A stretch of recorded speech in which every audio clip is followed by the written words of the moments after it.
Here's something you can do yourself to help your water heater lead a rich, full life.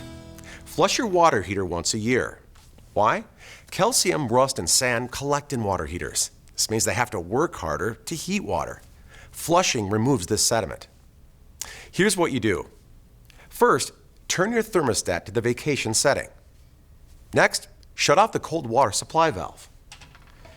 If you're not sure which is the cold water supply, look for the words cold water stamped on the top of your water heater. Now connect a garden hose to the drain. Open a hot water faucet somewhere in the house. Finally, place the other end of the hose in a floor drain and open the valve.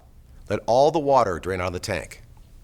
When you're all done, close the valve and disconnect the garden hose.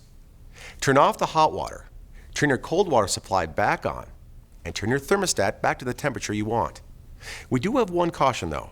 If your water heater is old or your drain valve is faulty, your drain valve may not seal when you close it at the end of the flush.